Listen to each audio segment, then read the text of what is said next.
Dzień dobry. Postanowiłem dziś nagrać serię rozkminek, ale takich bardziej technicznych, o tym czym i jak nagrywam moje filmy, jak je montuję i jak powstaje muzyka do tych filmów. Chciałbym Wam pokazać cały proces tworzenia na konkretnym przykładzie. Może coś z tego Was zainteresuje, może nawet zainspiruje. Dziś pierwsza część o tym, jak i czym nagrywam filmy z podróży. Pewnie niektórzy z Was, zwłaszcza ci bardziej zainteresowani kwestiami technicznymi, dostrzegli już na moich filmach, że do nagrywania używam dwóch kamer GoPro i iPhone'a. Telefonu omawiać chyba nie trzeba, bo raczej każdy wie, co to takiego jest. Jedynie powiem, że do nagrywania iPhone'em używam aplikacji Filmic Pro, w której mogę ręcznie ustawić wszystkie parametry nagrywania, czyli ilość klatek na sekundę, format, rozdzielczość, kompresję i takie tam inne rzeczy. iPhone'a używam zazwyczaj do nagrań z ręki, kiedy nie chce mi się demontować GoPro, a w sumie nigdy mi się nie chce ich demontować ani z kasku, ani z kierownicy. Dlatego biorę sobie wtedy iPhone'a, włączam i nagrywam, trzymając go w ręce po prostu. Jakość jest bardzo dobra. Nagrywam w 2.7K i w 60 klatkach na sekundę. Dziś iPhone stoi tam na statywie i nagrywa ten odcinek. Jak widzicie, mam tutaj przypięty mikrofon krawatowy. Taki zwykły z AliExpress. Firmy Ulanzy, on się nazywa chyba Arimic.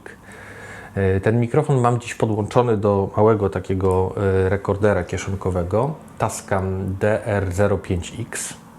Oczywiście mógłbym nagrywać mikrofonem wbudowanym w telefon, ale wiecie, on wtedy zbiera wszystkie dźwięki z otoczenia, więc mogłoby to wyjść średnio. Dlatego używam tego mikrofonu krawatowego. No i oczywiście mógłbym taki mikrofon podłączyć też bezpośrednio do telefonu albo kamery. Możecie to zrobić, jeśli macie odpowiednie wejście lub jakąś tam przejściówkę.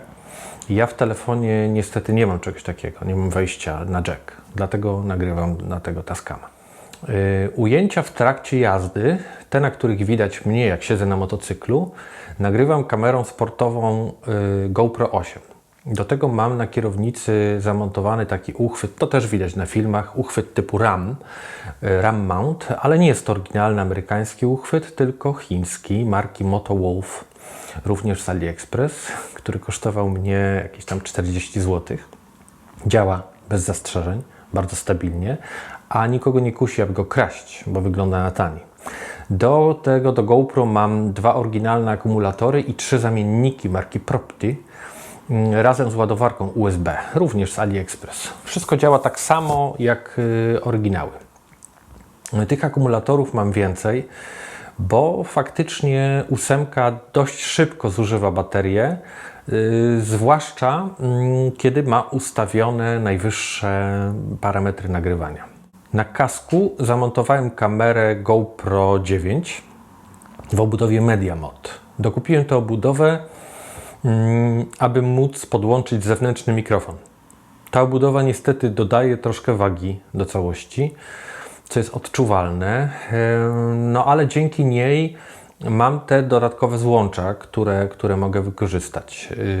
Do tej kamery mam tylko 2 akumulatory oryginalne i w sumie wystarczają. A jak potrzeba, to w trakcie jazdy wpinam po prostu kabel USB-C i ładuję, mając cały czas kamerę na kasku, więc nie ma problemu. Mocowanie tej kamery to również nabytek z AliExpress marki Ruik Pro za kilkanaście złotych i takie ramię.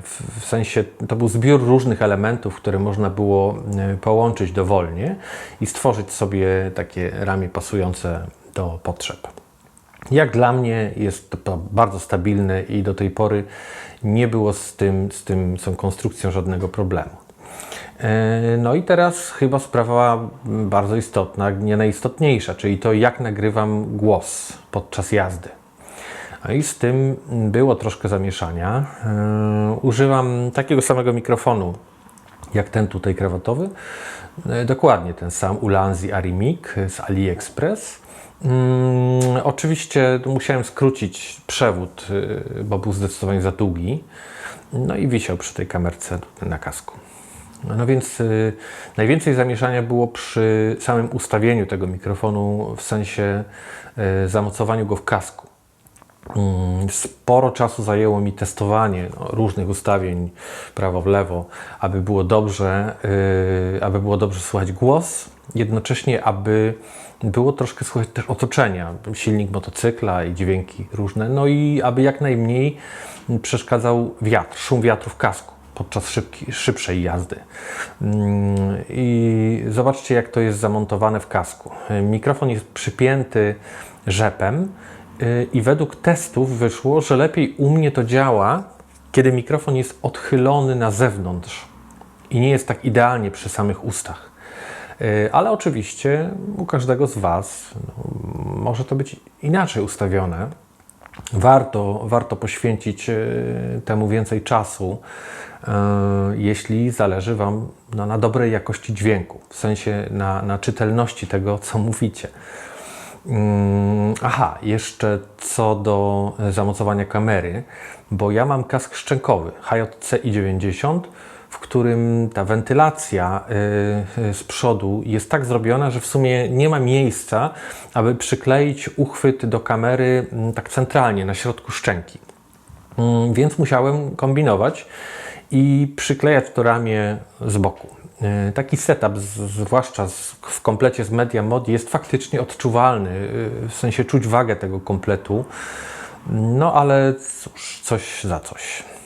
Dla mnie takie umieszczenie kamery jest idealne właśnie z przodu, bo dokładnie wiem, co kamera widzi, bo widzi dokładnie to, co ja, na co patrzę. Nagrywam na kartach Samsung Evo o pojemności 128 GB. To są takie w sumie najtańsze karty z Media Expert czy skądś. Mam tych kart kilka, nie kupowałem niczego super szybkiego, bo w sumie nie ma takiej potrzeby, nie ma konieczności, ponieważ parametry tych kart są i tak wyższe niż wymagane przez GoPro 8 i 9. Możliwe, że w tej najnowszej 10 są większe wymagania, ale przy tych, które mam, nie ma potrzeby w ogóle szaleć i wydawać więcej kasy.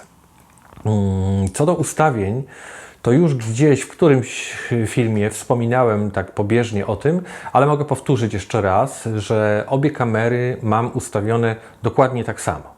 W sensie te parametry techniczne, ustawienia techniczne nagrywania. Nagrywam w 4K, w 60 klatkach na sekundę, w proporcjach 16:9 z obiektywem wide, z włączoną stabilizacją, ale stabilizacją nie w opcji boost, tylko normalna stabilizacja.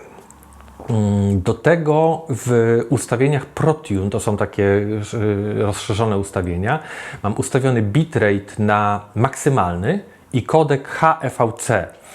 Do tego profil kolorów ustawiony na flat, wyostrzanie low, balans bieli auto, no i chyba tyle z takich ustawień, które ja zmieniałem. Oczywiście, jeśli jakieś dodatkowe informacje potrzebujecie, to piszcie w komentarzach, odpowiem.